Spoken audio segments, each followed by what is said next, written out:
Hello and welcome to the Where People Meet podcast, the event technology podcast for the worldwide meetings and events industry.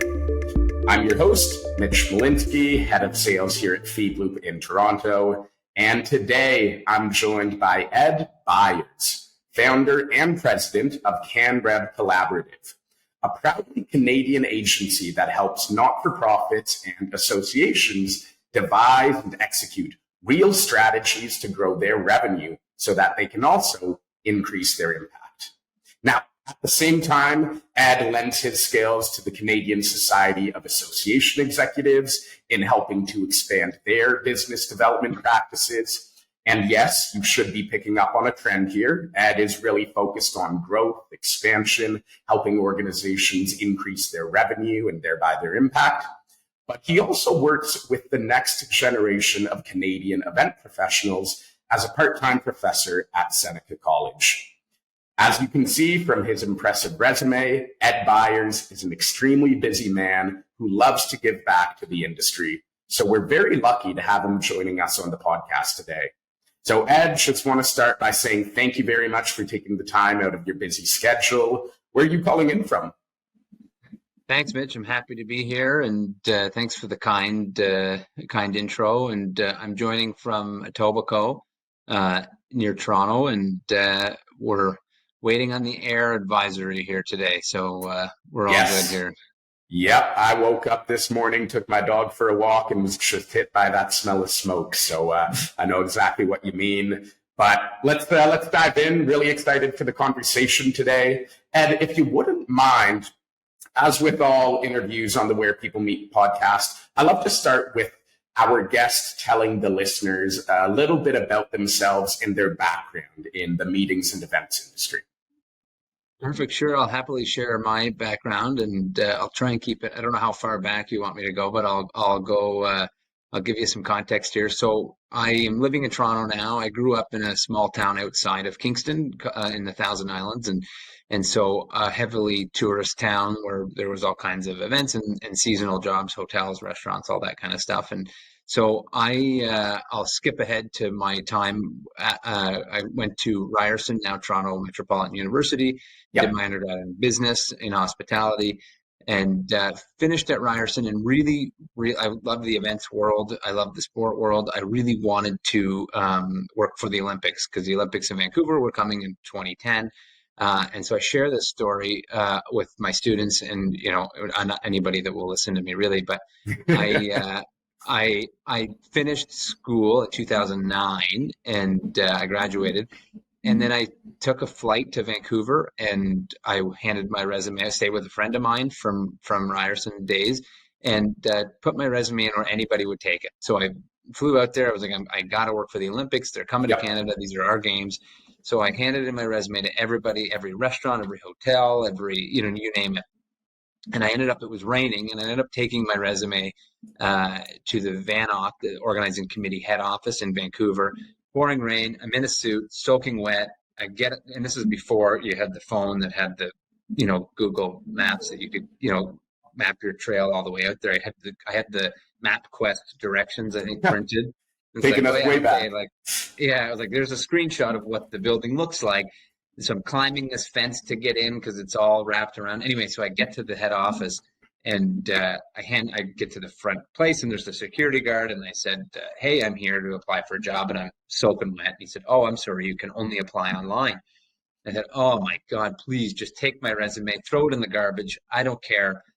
Take my resume, and I came all the way out here from Ontario. Please, no, apply online. So I went back to my friend's house, gathered my thoughts, gathered my stuff, and then I ended up going to Adecco, which was the employment agency that was in Vancouver, printed out my resume, put it on some desks, got back to Ontario. 2 weeks later, I got a phone call from the guy that worked at the placement agency, and he said, hey, your resume landed on my desk, and I'll never forget this. He said, I really liked the paper that your resume was printed on. And it was like the FedEx Kinko's or whatever. And he said, we'd like to interview for an accommodation job in Whistler, really great salary, car, phone, accommodation in the condos in Whistler. It was great working in the accommodation space. and 3 rounds of interviews, and I got the job. A 6-month contract, and I share that story. I share this story with students mainly just to say, like, in the world of technology where you're always applying for jobs online, take your career into your own hands and Yes. go out there. Like, nobody's doing that anymore. Like, go and find out where you want to be and go after it. Like, if you're fortunate enough to know what you want to do early on, go after it, because nobody else is going to get you there. You got to get yourself there. So, and that's how I got into the event space. Worked for the Vancouver Olympics, Paralympics. Then I became a little bit of an Olympic junkie. Worked for Special Olympics Ontario. Worked for London Olympics. Did a short contract with the Toronto Film Festival. Worked for Steam Whistle Brewing, and then I got into the association sector with RealPAC, which was the Commercial Real Estate Association. Did 5 years there, growing their sponsorship program and running their events, and then came to the Canadian Society of Association Executives, CSAE, which is an amazing organization that supports all associations. And then last year started my own business helping CSAE and other associations, not-for-profits, charities, sport orgs, to help them increase their revenue. So how's that Amazing. for a really long-winded answer for my, No, was, how am I doing? And I launched into this. So that's a fantastic answer, Ed. I think it gives the listeners an overview of who you are, the experience and expertise you're bringing to the table. So thank you for that. I absolutely want to dive into CANRev Collaborative, your new business, but let's park that for the time being. There's a lot to unpack in this preamble, and just you've got a wide variety of experiences, but it seems from the get-go that you were very adamant and passionate about the world of events. So is there a first experience? Is there something that just stood out to you, an event you were involved in, an experience you had where you were just like, yes, this is the industry for me. This is what I want to dedicate my career to for the next little while? Yeah, I was still in school and was working in the Thousand Islands on a music festival selling sponsorships. And I was like, this is great. I love this. I love sales. I love events. I love the high stress of events. And until I got married and had a kid and kids. And then I was like, okay, I don't really want to be traveling as much, and that piece of it.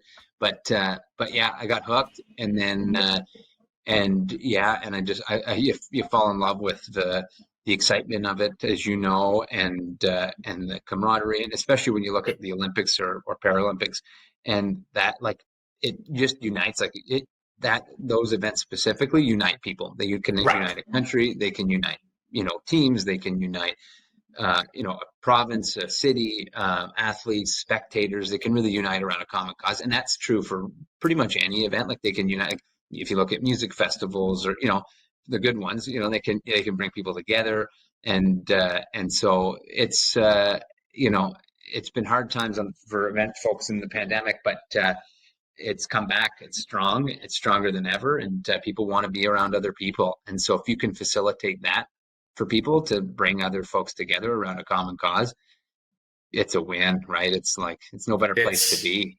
Exactly. It's very powerful, those face-to-face interactions, especially when you can rally behind a cause and do some social good. So, I completely understand what drew you in there. And I know this is going a bit further back, but I really love the story that you shared with us at the top of the interview here, and also the story you share with your students on how you initially got your job with the Olympics. The job market right now is very tough. It's very competitive. And as you mentioned, a lot of people are just hiding behind their laptops, their computers. If you are fortunate enough to know what you want to do, then go out there, pursue it, and do something to stand out from the crowd. Cold call the headhunters, see if you can drop by the office, get a face-to-face meeting with somebody. But if you're just doing the typical sending in my digital resume and fingers crossed, then you're not doing a whole lot to stand out from the crowd. So are there any other tips and tricks you share with your students on how to present themselves professionally when they're out in the job market and trying to find careers and employment with employers that they're passionate about? Yeah, I would say, I mean, the first thing, I have another story that's a short one, but Yep. I would say just be genuine, and that's the first thing you can do. And if you are fortunate enough to know, it's knowing what you don't want to do is also a really great skill to have, is like, oh, I don't like that. I don't want to do that again. And I've Hmm. been fortunate to, in my career, to kind of look at, I look at different bosses that I've had and parts of the work that I've done, and I'm like, don't like that, really like this. From a boss perspective, don't really like when my boss does this, but I really like this skill that they possess. And so identifying your own career trajectory through all of those things, you just will learn. And as you go on, it's like, okay, these are some things I like, these are some things I don't like. This is some skill that I'm really good. This is a skill that I'm really good at. Yep. Focusing on skills that you're really good at is really important. If you're not, don't waste time focusing on the stuff that you're not great at, because somebody else is going to rock you at it. Like somebody else is going Right. to be way better than you at it. So don't waste your time unless you really want to do that. But presumably you don't want to do that because you're not very good at it, or you're not interested in it. But there might be a case. But I think we tend to focus a lot on the things that we're not good at and trying to get better at. Hone in on those. There's a book, the Clifton Strengths Finder. We did this at CSAE actually. It's really Okay. cool. It's like helps you find what your strengths are and then lean into it. Like if you're building a team, you're not going to have everybody that's really good at one thing. You're going to say Ed's really good at this, Mitch is really good at this, um, uh, George is really good at this. So how do we complement each other?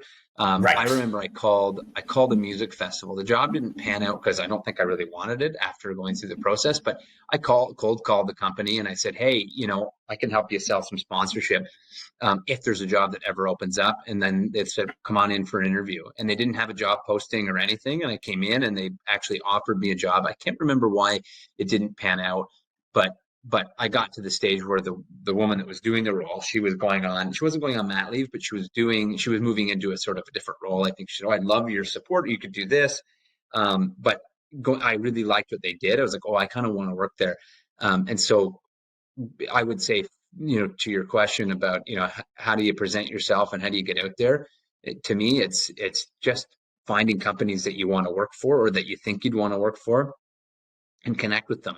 Hey, I'd love to take you for a coffee for 10 minutes, or would you have a time for a virtual? Usually people are pretty open to, like, if I get any outreach from folks that are in early in their career that send me a note, happily chat for 20 minutes and, give them some advice or whatever, or make some intros. So I think, yeah, obviously you want to keep applying online through the regular channels, but be different, Yeah.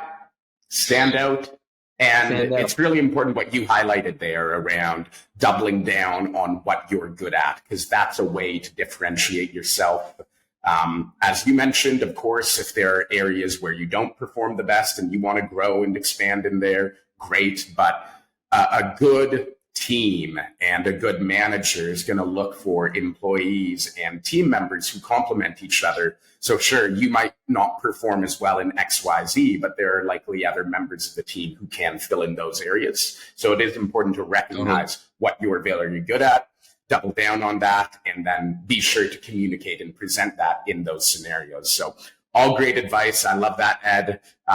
Fantastic to hear that you're teaching the next generation, because they're in very good Well, hands if that's the case. that's kind of you to say. So if I can switch gears a little bit, I'd love to now talk about your latest project, Ed, the CANRev Collaborative.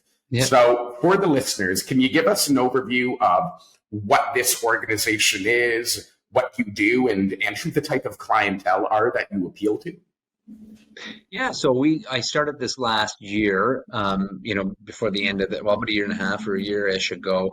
And like a lot of folks during the pandemic, there was a bit of fatigue. I joke that, it's like an event. You don't get sick until after the event because you're running on Yep. adrenaline. And then you're like, after the event, you're like, oh, like, okay, now what? And so, pandemic was sort of ending and it's like, okay, we did it. We survived. We're kind of through this. What now? And so I'm fortunate enough to have leader at CSE that really supported me in this journey. And was able to stay on with CSAE in the business development capacity, and go and help other associations. So really the crux of the business is, how do you make more money? Like, how do you do in helping associations, not-for-profits, charities? And so I always think more like a business.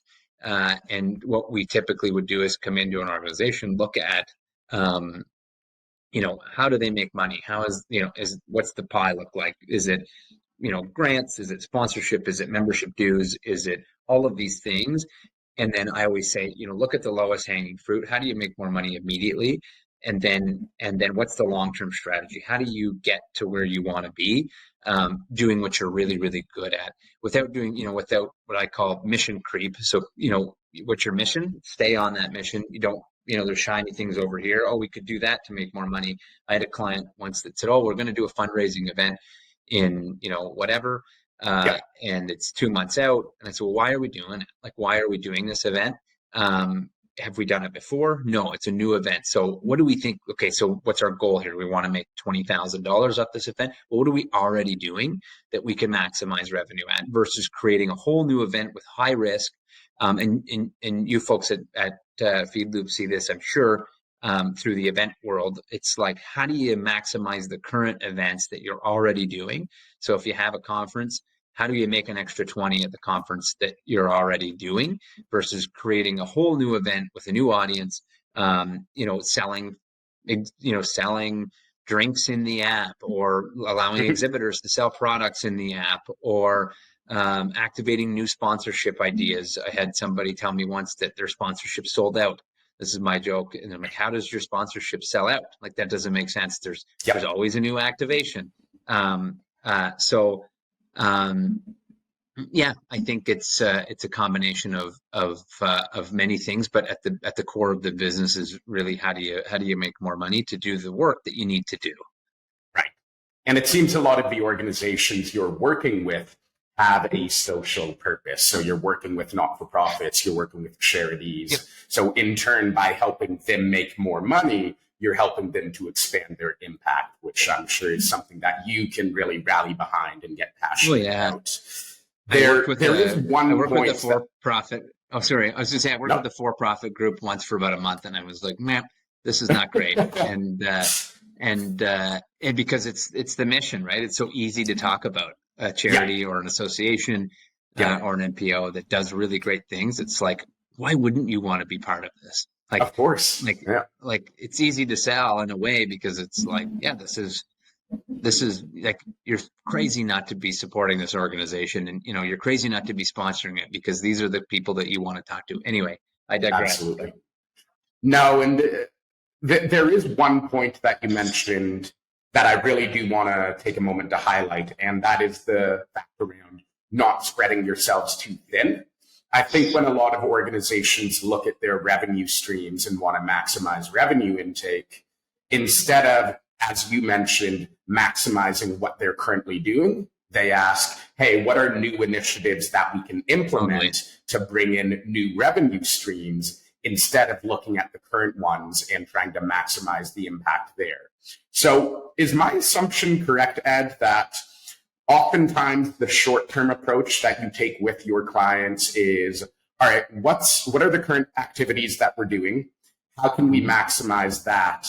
And then in the long run, you might look at, all right, what are some new revenue generating activities that we're doing, and what are the most promising ones to bring on? Is that a good understanding of the type of approach you take with your clients? That's pretty much exactly it, Mitch. It's really, what's the short term? How do we get some more dollars in the door immediately? What's the long-term strategy to build for stable growth? It's like, how do you build for a reoccurring sponsorship program that, goes from, I have a client that I've been working with for, almost a year. It was $0 and now it's $300,000. And it's like, how do you build that? How do you build that program to be, it's 50, and then it's 100. And then how do you keep those people happy so that they're reoccurring and they're with you on the mission? Like, they get it. You're involving them in the process. You're involving them in the program, that you want that buy-in and you want that relationship, so that the best feeling is if you leave an organization better than you found it. It's like, okay, we had this and now we have this. And I may not be around forever in this particular organization, but I can hand it over to you. And now you've got some new money, and now you can keep that momentum going. And a lot of organizations are tight on people and time, and that's just the way it is. And so I think a lot of organizations, listen, it's not rocket science. It's a lot of it is just doing. Like a lot of it is just actually follow up is key, execution. And it's, I like to say everybody's got a great idea. It's all about execution. And it's like, I always joke, I'm like, I had the idea for Uber like 5 years before Uber, but I wasn't going to do it. And so like, that's not like, I don't have the capacity. I don't know technology that well. That's not something that I would have ever done. And so, and I'm sure a million other people like, why doesn't somebody just pick me up in a car on the way? Like that doesn't, like, I literally had this conversation. I was like, but all these people are driving. And I remember talking to my friend, and he's like, oh, the taxi business has got locked down on this. Like, there's no way that would ever happen. And, but I would never like, and this isn't like, that's, my idea. Not at all. It's like, everybody has a great idea. It's all about the execution. Always, like 9 times out of 10, you got to have a great idea, but you got to execute on it. And so I think this part is not, one of the things also when you go into an organization, I always say that I bet I'll share with you 5 ideas or 10 ideas. At least 90% of those ideas you will have thought of already. It's just about doing them. Like how can somebody that doesn't know your organization as well as you come in with 10 brand new ideas? Like, you've been in this organization, if you're an executive director or CEO for, presumably for however long, but you know it better than anybody else. And so this false assumption that somebody else outside of your organization is going to tell you all of these things that you don't already know, it's crazy. You probably will have a couple cool ideas and be like, okay, that's really great. I didn't think about that. Having an external perspective is a good thing. Or to reaffirm some of the ideas. You're like, oh, I had that idea already, but and it's nice to hear that somebody external shares that same thought. And so I think a lot of it is execution. Right. And I'd love to dive into that, Ed. So let's say you're working with an organization, you come up with a few different ideas on how to expand revenue, and you land on one for the short term. Obviously, this will depend on the idea itself and the strategy behind it.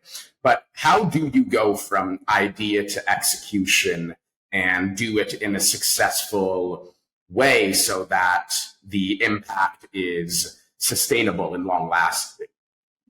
Yeah, I think the big thing is you want to get buy-in from the team and buy-in from everybody that this is the right way forward, and then get everybody excited about it as best you can. And sometimes I'm admittedly it's sometimes hard to always do that, but I think that putting a decent action plan together, actually rolling up your sleeves a bit and doing it and showing some results, and then saying, okay, there's some legs to this. What do we think, and how do we take it to the next level? And I'm all about like trying it, and if it doesn't fly, it's okay. Like it's not always going to work. But if everybody's got the buy-in and you're like, okay, this is the plan that we're going to go forward with. What do we think? Okay, let's give it a shot.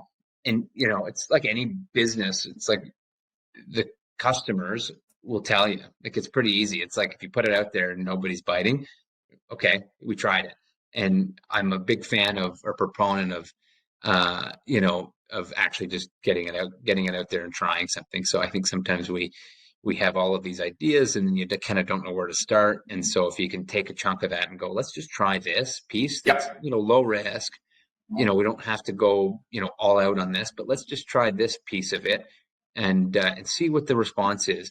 And from the association perspective, it's, maybe there's some survey data or needs analysis information that would support it. So if there's, a lot of associations maybe have done member surveys or needs analysis that you can look at and say, hey, these are the 5 things that our members really want. And that's really also a really great place to start. So one of the things I'll always do is say, hey, give me your strat plan, your operating plan, any needs analysis or any kind of information you have, and who you engage with. And because there might be some stuff that you've done already that you just haven't been able to execute on. And those are the best scenarios, because you're like, oh, we already kind of know what we need to do. We just need some help doing That's perfect. And I really resonate with what you're saying around just get your hands dirty, go out and do the work.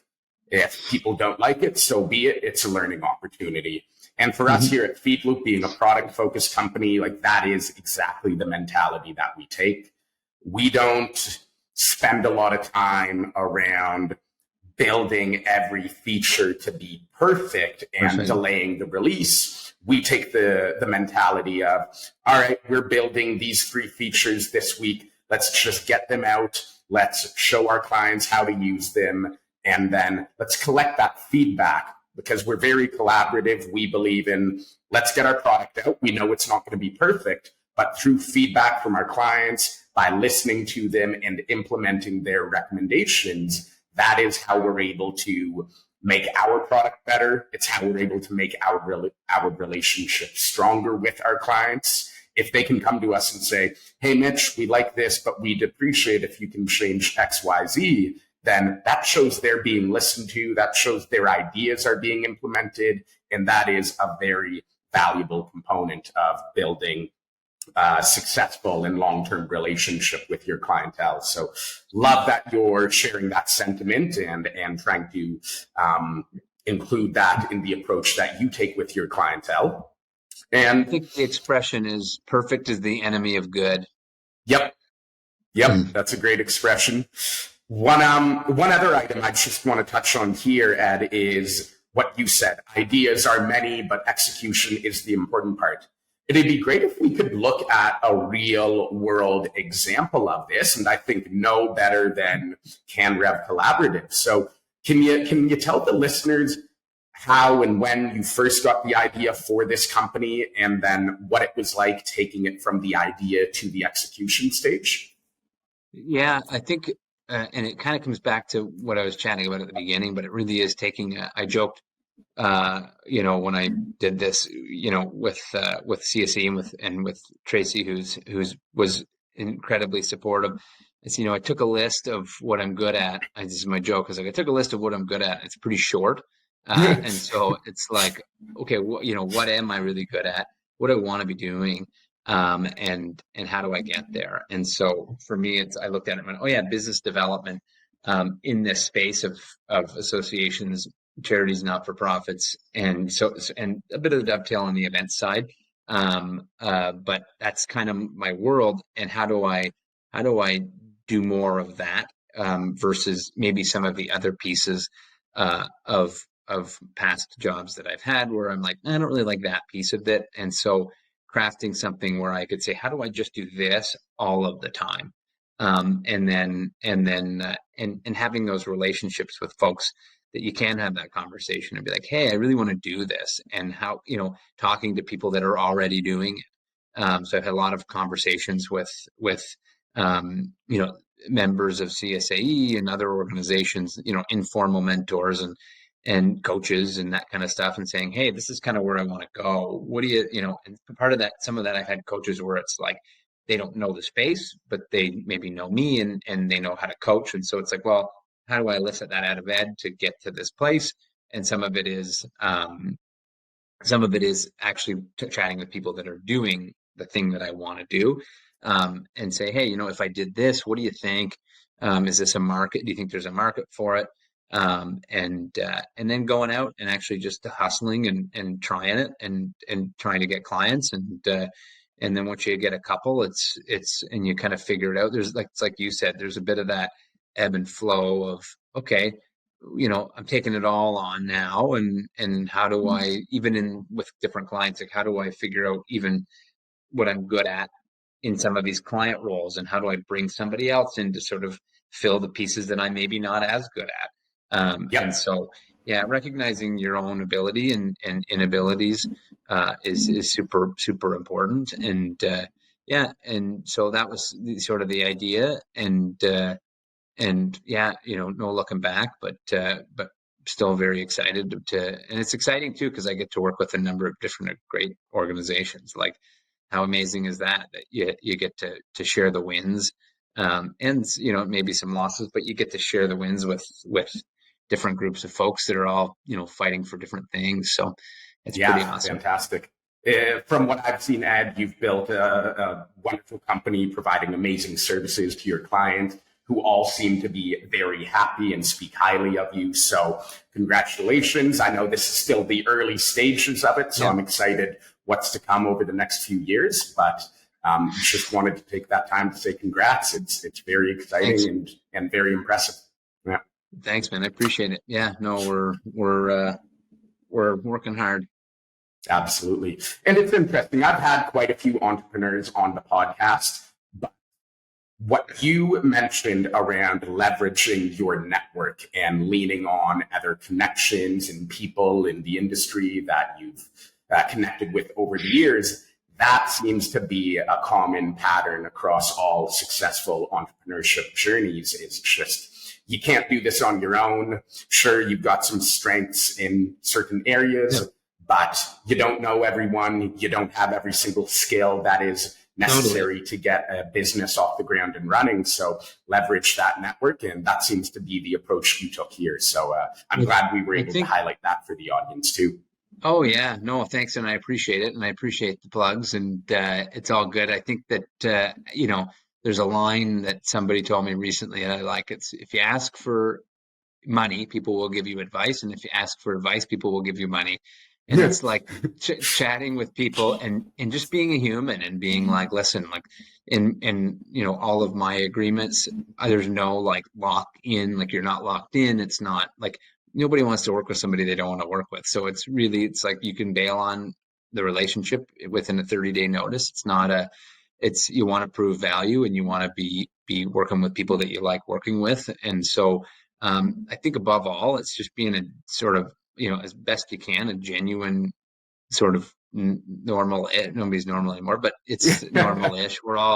There's no such thing as normal. I truly believe that. But, just a genuine human, and just be like, you don't have to always ask for stuff, and you can ask for advice, and I think people are pretty open to chatting and sharing and learning. And so, if ever I get to a place in my head where I think, I just kind of come back to the, like, what's the reasonable person test, I guess, is what I'm really looking for. Like, what would a reasonable person do in this situation, and go with it, and not get too stressed about it, because it is all about relationships. That's a great approach, Ed. So we are getting to that point where I do want to begin wrapping up the conversation. I could go on for a lot longer. I'm sure you can go on for a lot longer. But before we begin wrapping up in the last few questions there, I've just got one more question for you around what we've been discussing so far, and that is helping not-for-profits and associations grow their revenues. So a lot of the listeners to the Where People Meet podcast come from that world. I'm sure it is top of mind for them on how can they go about growing their revenues. And this will depend on a organization by organization basis. But like, what are the common buckets that you see across organizations, and where do you recommend they look when they're trying to devise strategies on how to expand their revenues? The big piece that I just moderated a panel for IMEX, and so I know most of the audience here is associations. And so at this panel, it was all about non-dues revenue.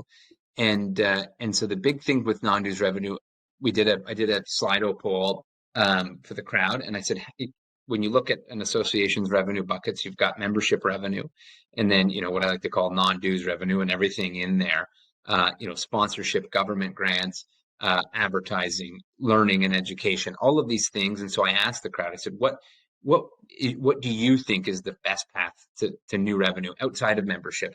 And I think it was about 85% of the folks came back and said sponsorship is the path that we think is the fastest growth, fastest and easiest way for non-dues revenue growth.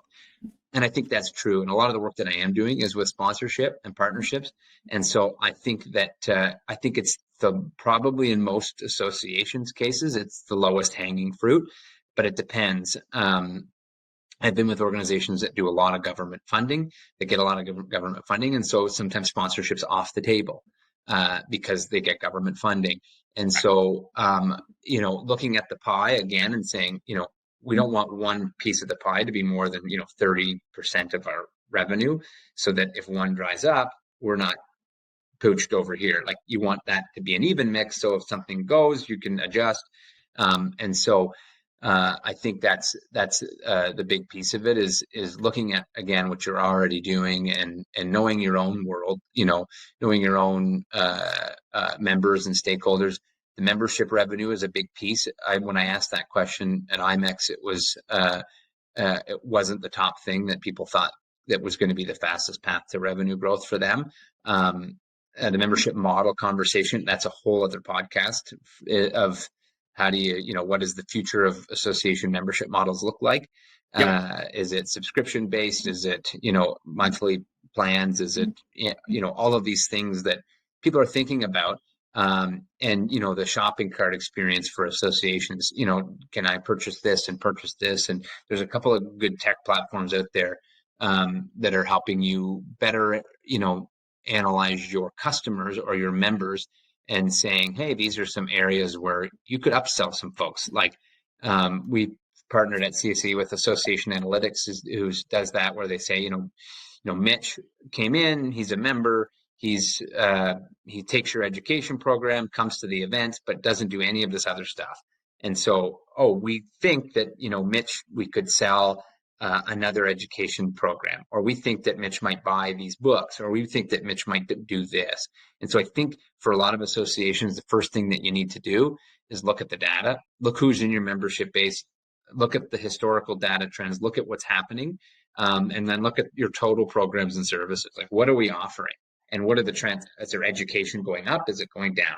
Is that like our designation program or certifications? Is our membership revenue doing this, and why?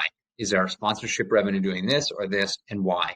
And then you take those buckets of membership revenue and then those other non-dues revenue buckets, look at the data, and then, have a team meeting about what do you think? And then looking at any of membership data. But yeah, sorry, long-winded answer is that, I think still a lot of associations are relying on sponsorship as a huge part of non-dues revenue, but it will be different for each Absolutely.